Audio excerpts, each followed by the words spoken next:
It's simply part and parcel of modern-day pop culture that any sufficiently big TV show is going to generate a ton of discourse online, for better and very often for worse. By the time each show was finished, it was tough not to just feel like the end result really wasn't worth all the hot air and energy that so many had expended on it. So with that in mind, I'm Ellie for What Culture, and here are 10 TV shows that weren't worth the controversy. Number 10. The Idol.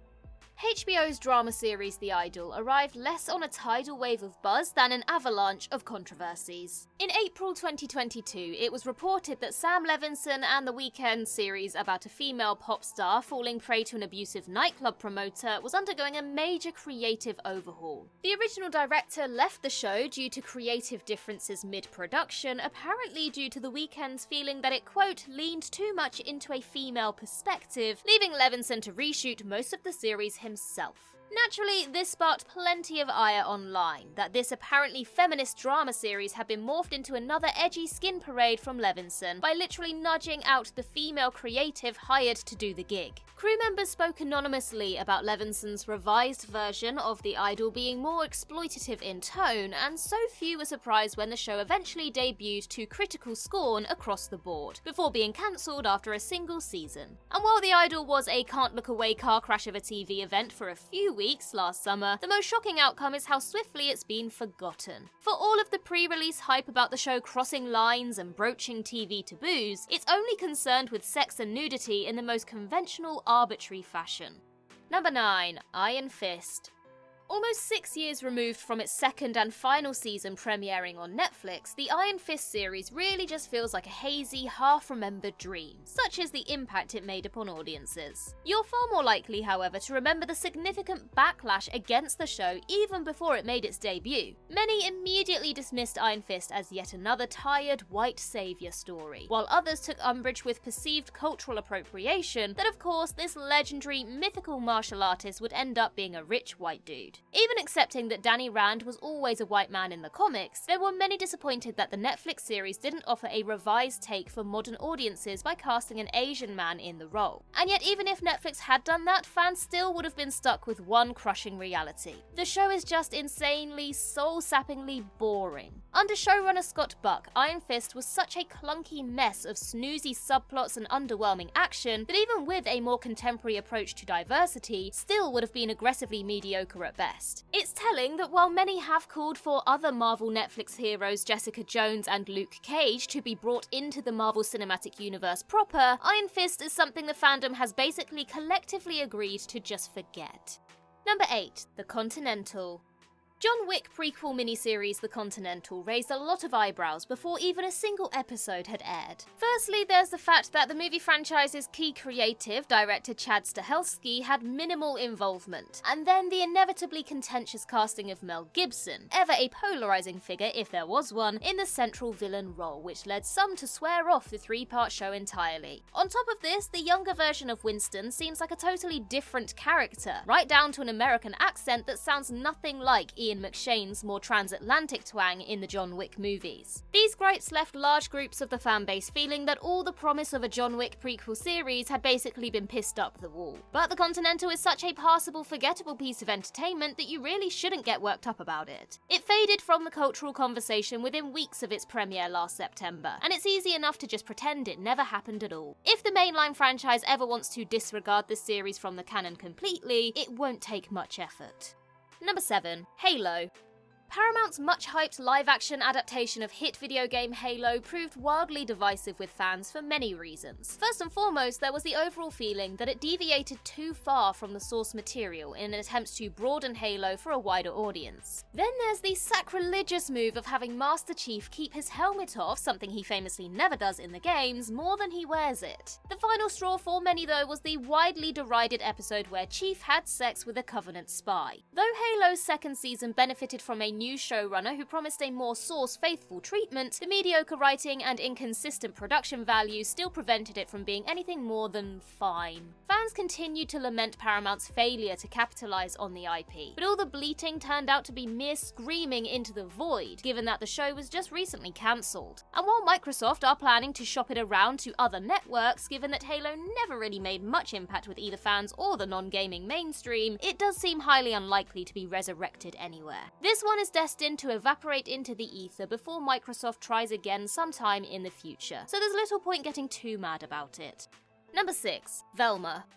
HBO's animated Scooby-Doo spin-off series Velma immediately had its feet put to the fire for many reasons. Some of them reasonable, others absolutely not. The fact that creator Mindy Kaling reimagined Velma as South Asian and Shaggy as black was always going to irritate the bigots, but more acceptably, there were many Scooby-Doo fans who felt that Kaling's characterization of the beloved gang had simply strayed too far from their original conception. The show's over-reliance on snarky meta humor was also widely criticized, leading Velma to ultimately be panned by both critics and audiences alike. And yet, to the surprise of a great many, it ended up being renewed for a second season. Velma may not be good, but it's also easily ignored. A botched attempt to modernize Scooby-Doo that probably shouldn't be given a moment's thought after you stop watching it. Number 5. Lethal Weapon. As it turns out, the behind-the-scenes fracas on the set of Fox's resoundingly okay Lethal Weapon series turned out to be far more interesting than the show itself. While the second season was airing, reports emerged of conflicts between stars Damon Wayans and Clayne Crawford, whose creative disagreements led to the pair barely speaking throughout production. Not a great look for a buddy cop dramedy series. Though Lethal Weapon survived its whispered about cancellation, Crawford was fired shortly after season 2 finished airing due to his volatile behaviour being replaced with Sean William Scott, who played a new character for the third and ultimately final season. Naturally, Crawford's departure and the sudden death of his character Martin Riggs went down like a lead balloon with fans. But honestly, given that Lethal Weapon was a mediocre at best time passer, it's little surprise that Fox cut their ties after just one more season. A middle-of-the-road TV adaptation of a hit movie really shouldn't have necessitated so much drama. Number 4. The Lord of the Rings of Power.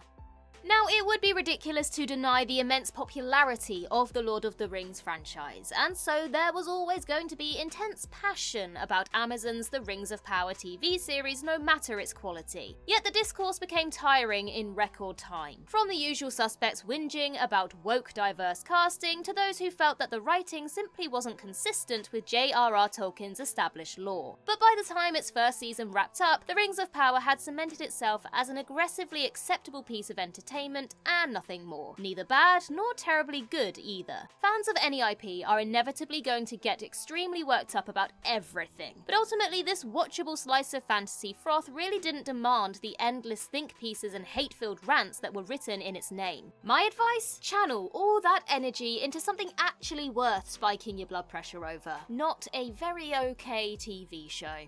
Number 3. Grease: Rise of the Pink Ladies.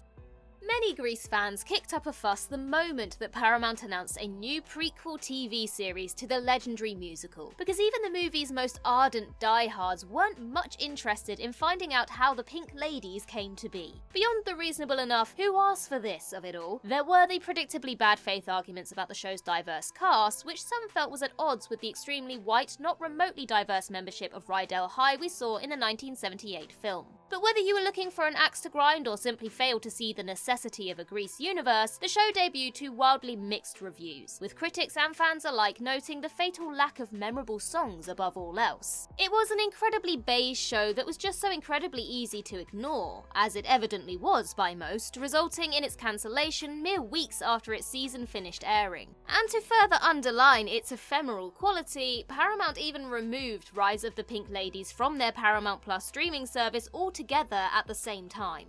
Number 2. The Acolyte.